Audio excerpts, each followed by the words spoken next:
اعوذ باللہ من الشیطان اللعین الرجیم بسم اللہ الرحمن الرحیم الحمدللہ علیہ والصلاة علی علیہ اما بعد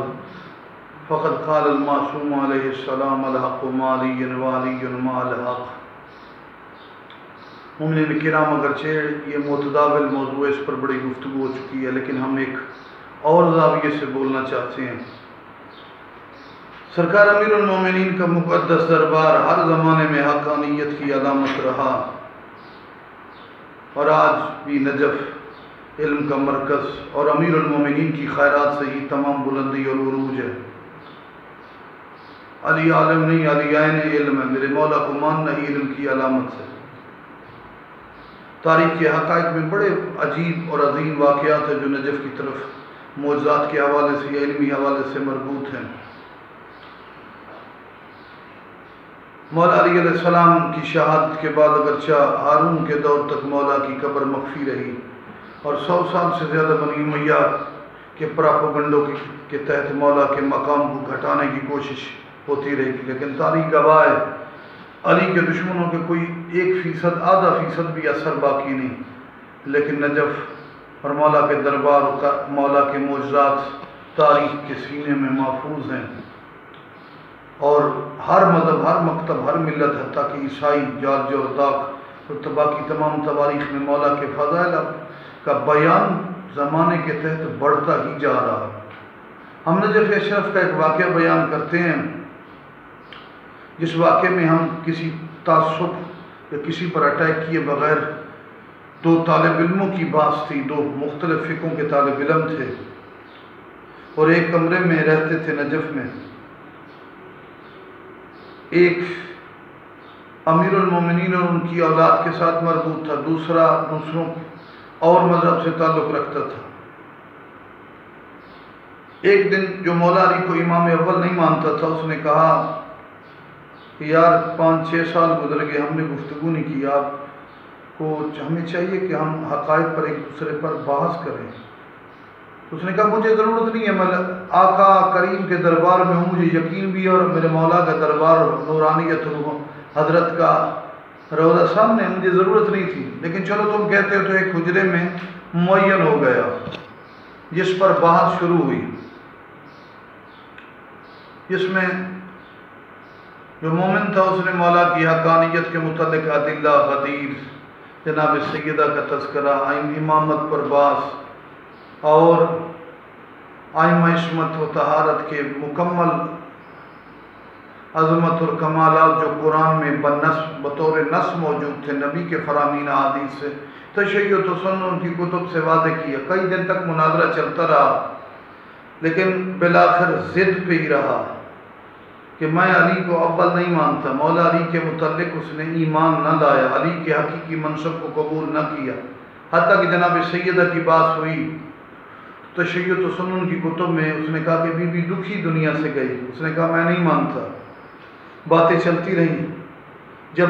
کئی دنوں کی بات کے بعد مولا امیر المومنین کو امام اول ماننے والے نے جا کے مولا کے دربار میں شکوہ کیا کہ مولا میں نے تو بڑا سمجھایا، بڑی کتب کی روایت نے میری بات کو مانا نہیں، رونا شروع کیا۔ مولا کی قبر کے نزدیک اس کو نیند آ گئی۔ خواب میں مولا نے کہا تم اس شخص سے یہی جا کے پوچھو، وہ ہماری گھر کا قائل ہو جائے گا کہ نبی کی بیٹی کی قبر کہاں ہے، کیونکہ واضح نہیں ہے، اور یہ قیامت تک کے لیے سوالیہ نشان ہے مسلمانوں کا کہ علی کو نبی کی بیٹی کی قبر کو مخفی رکھنا پڑا، اور آج بھی واضح ہے۔ ریاض الجنہ کے درمیان جنت البقیع 3 مگہ پر، یعنی کنفرم نہ ہو سکی ہے، اس لیے کہ مولا علی نے قبر کو مخفی رکھا۔ اس نے جا کے پوچھا، کیونکہ مولا نے جیسے خواب میں فرمایا تھا، اسی مومن نے مولا کو امام اول ماننے والے نے جا کے اس سے پوچھا بتاؤ کہ نبی کی بیٹی، کتب روایات سے تو تم نے واضح نہیں کیا، اب اس وقت بتاؤ نبی کی بیٹی کی قبر کہاں ہے؟ کہا میں یار مومن ہو گیا ہوں۔ کہا تم نے بڑی بڑی باتوں میں قبول نہیں کیا تو مومن کیسے ہوئے؟ کہا اس میں کئی کیوں اور کئی سوالات ہیں کہ نبی کی بیٹی کی قبر مخفی ہے، کیوں مخفی ہے؟ اس کے مطلب مخفی بنائی گئی، علی تو تھے، مخفی بنائی گئی، اس کے مطلب ہے بی بی کچھ ناراض تھی، بی بی ناراض دنیا سے چلی، بی بی نے اپنا غسل و کفن کو مخفی رکھا۔ یہ بات دلیل ہے کہ جناب سیدہ روتی ہوئی دکھی چلی، میں اس کو،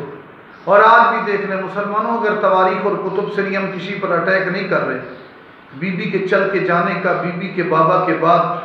حالات کا جائزہ اگر آپ کو کتب سے ثابت نہیں، کتب کی طرف توجہ نہیں کرتے، تو ایک لہر موجود ہے۔ کیا دنیا میں بڑے بڑے بادشاہوں کی قبریں، بی بی کی قبر پر پتھر پڑے ہیں، اور اگر ان تینوں قبروں میں سے کسی جگہ پر آپ کو زیارت کی اجازت ہے تو مجھے بتلاؤ۔ گویا آج بھی نقد اور صاف اور واضح طور پر بی بی کے تینوں متوقع مقامات پر ظلم ہو رہا ہے۔ ایک طرف پرتگال ہے، عیسائیوں کا ملک،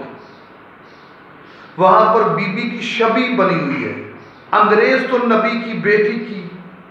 قبر کی شبیہ اور زیارت کی قدر کریں،